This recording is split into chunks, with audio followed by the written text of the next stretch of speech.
Я вас приветствую на своем канале, с вами Валентина. Мы сегодня варим рассольник. Да-да, обыкновенный рассольник. Для начала нам надо сварить мясо, если такое имеется. Мясо может быть любое.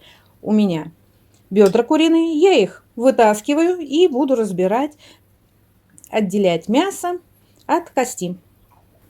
Чтобы у нас не терялось время с вами, я подготовила. У меня здесь морковь, натертая на терке, лучок и лавровый лист. Я беру сковороду, сюда добавляю немного растительного масла и делаем пережарку. Ставим на огонь и обжариваем до полуготовности. Можно добавить специи. В бульон добавила немного воды, хотя бульон желательно процедить. Кастрюля для супа у меня маленькая, 3-литровая, и я буду использовать всего 2 картошки. Картошку нарезаем кубиками, соломкой, брусочками. Некоторые даже делят на несколько частей и большими кусками кладут в суп. Рассольник буду делать с булгуром. Взяла буквально полстакана. Его можно делать с рисом, с перловкой. Что есть, какая крупа. Промываем. Нарезала картошку. Вот такой нарезкой. Ну и также залила водой, чтобы она не темнела. Нам понадобятся огурцы, маринованные или соленые. Они у меня крупные. Я пока что возьму 2 штуки. Может быть, я еще добавлю и 3. Мы их можем натереть на терке, а можем нарезать соломкой. Это уже дело вкуса. Ну вот, посмотрите, вот мои 2 огурца. На мою маленькую кастрюлю вполне хватит.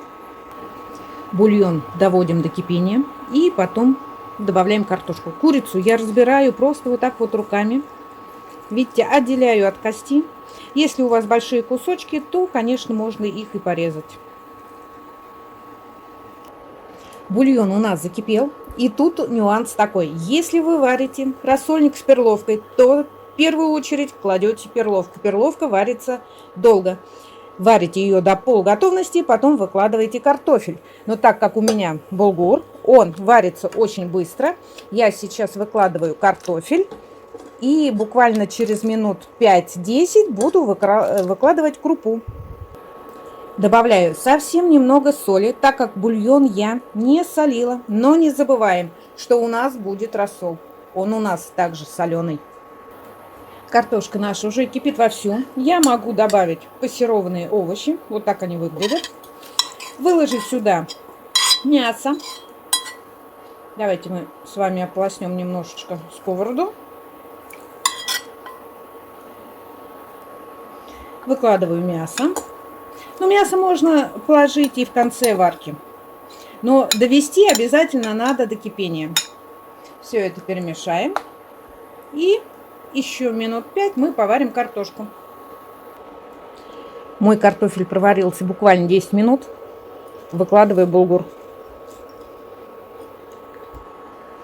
Огурцы мы можем добавить и сейчас, и тогда у нас варится булгур. Но это все надо все равно, когда вы выложили огурцы, нужно обязательно, чтобы это все прокипело.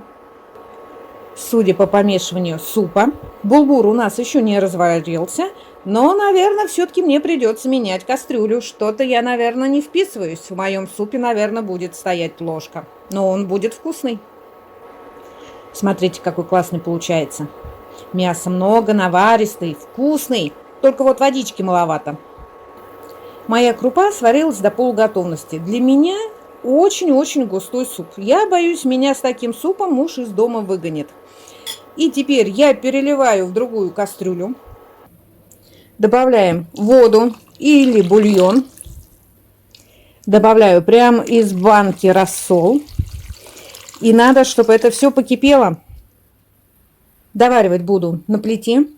У меня эта кастрюля не подходит под мою плитку. Перед тем, как довести до полной готовности наш суп, пробуем на соль. Если надо, поперчить, посолить, добавить рассольчику. Может, что-то здесь не хватает. Какие-нибудь специи добавить.